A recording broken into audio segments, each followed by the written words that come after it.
Laurie, welcome back to my channel. I'm sorry if this video is slightly blue. I'll try to fix it when I'm editing it, but the sky is just very blue right now. So today's video is going to be my top 5 money fails. So believe it or not, in the 23 years I've been on this planet, I have accumulated quite a few money fails, and I'm sure you'll be able to relate to some of those.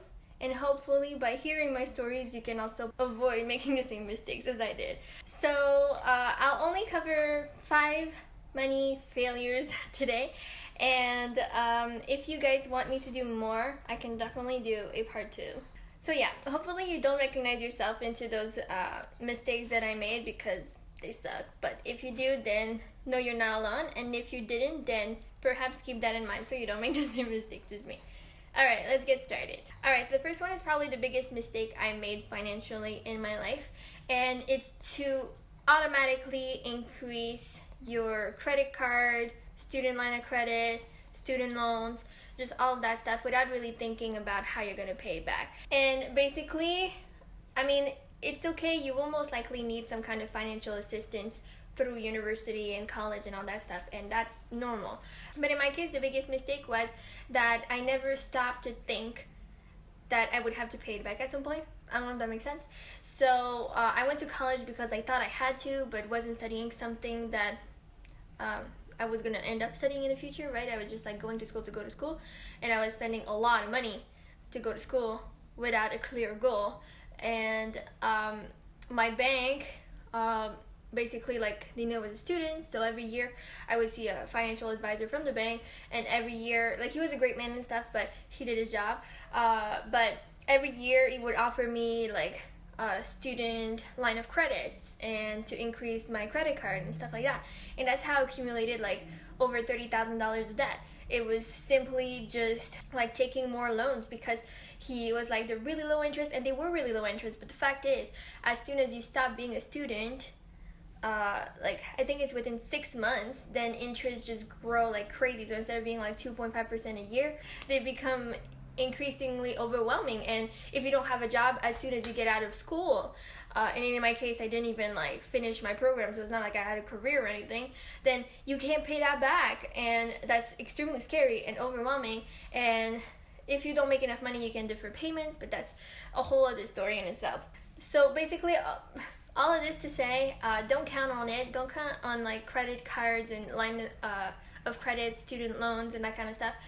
Try to get what you don't have to pay back, right? Like bursaries, scholarships, like really apply for those. I know it's time consuming, but really do your research, be responsible, and definitely apply for all of those, because they might save your life. So really look into that and really take the time to do your research so you owe as little as possible when you're going out. And always think about how much, like always keep that balance in mind, because you will have to pay back, and it's normal. It will most likely go below 0, but try to always keep it in mind, not in an anxiety way. Oh my god. Okay, this is the first point, and it's crazy long, so let's just move on. I hope you get where I'm coming from. The second one is like kind of an anecdote mistake of mine, but hopefully you know better. And 2 and 3 kind of go along together as well. So the second one is, don't sign a gym membership contract without reading it first or under pressure. You know, like gym people and cell phone people and, you know, all the commission sales people are really good at pressuring you into buying things that you don't feel 100% certain about, and just happened to me. So quick story, when I was in high school, basically I signed up for the gym because I was just browsing around and kind of looking at like student prices and things like that, and this guy was telling me like the prices and everything, and I was like, okay, I'll just come back like when I've made my decision and stuff. He's like, well, you can sign up today and you have like 2 weeks to cancel, no problem, no commitment, whatever, and tells me I can like sign up right now and then like just cancel within 14 days without any penalty or anything.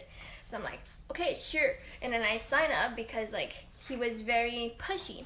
Within the 2 weeks, I decided that I don't want to go to that gym anymore. So I tried to go and cancel it, and they tell me that like the cancellation fee is like $200 something, and I'm like, but he said I could cancel within 14 days with no penalty or anything. And he lied, I guess, and they didn't care. Like, they didn't even like cut the amount I had to pay, like because it was their employee who made that mistake or anything. So that kind of sucked. But read the fine print because it was obviously in the contract that I signed.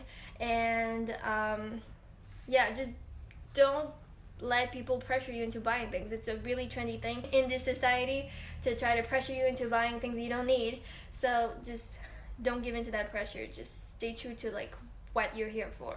And the third one kind of goes along the same line with like the contract and stuff. So don't sign a lease for a building that's under construction, or at least definitely take the time to read your lease. The lease that I signed at my previous place was absolutely awful. The building was under massive construction when I moved in.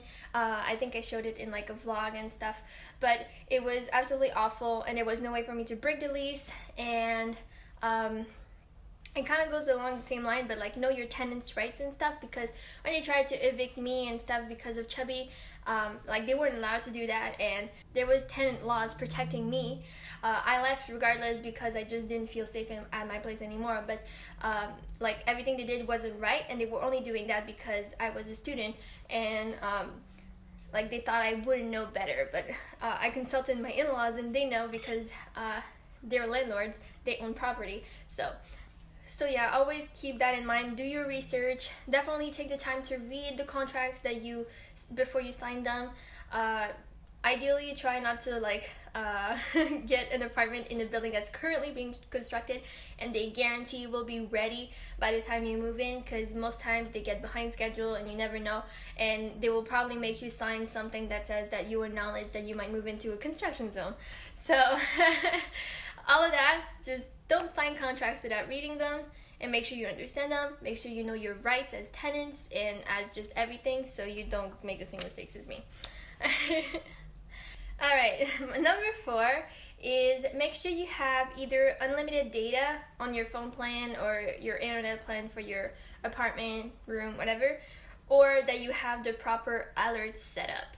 Because let me tell you, Tim and I got a $700 internet bill last year.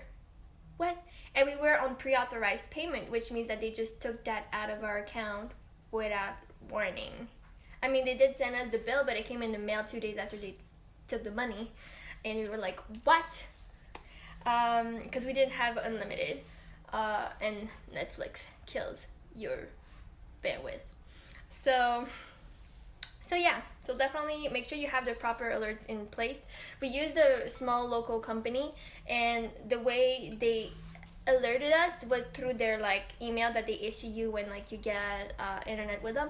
And the fact is that we never even opened that account because nobody uses their cable email, so it wasn't an appropriate method to contact us. And for 2 months we got like overcharged hundreds of dollars. So we ended up like calling them, and like they took like 50% off because they were like, okay, yeah, we see that like it's unreasonable, and they kind of were somewhat understanding. We did switch companies though, because they were like, you can't do this, like this is not good business. So we left and found another company after. But yeah, definitely set up the proper, make sure you have the proper reminders set up if you don't have unlimited, or get unlimited. Like right now our plan is like $60 something, and we have unlimited internet at the apartment. So, and finally, my last tip is don't travel on your credit card. And I know that sounds like weird, but basically what I mean by that is don't plan an entire trip based on the credit you have and just figure you will pay back when you come back. Always budget things out, and it's okay if you need to use, like, you'll need to use your credit card to like book plane tickets and book hotels and stuff, but try to already have the amount saved up, or if you don't, be really close to the amount you need, because if you put like $3,000 worth of travel on a credit card and you think that you can pay it back in 2 months, you probably can't. Save first and travel when you can afford it. I know it sucks, but do it. And definitely take advantage of like down seasons, and I mean I could do a whole video on how to travel for cheaper, but yeah, definitely don't travel on your credit card. That's just bad habit. It kills your credit score. So that's my 5 money fails. I do have more, so if you want to see more, make sure to thumbs up the video and let me know in the comments below, and I might do a part 2 with 5 more money fails, because you know what, in 23 years I did quite a bit of mistakes. But hopefully these videos can help you avoid making the same mistakes as me. Anyways, I will leave it to that for today because my battery light is blinking. I hope you enjoyed this video. Have a wonderful day. Thanks for watching. I love you, and I will see you in another video very soon. Bye!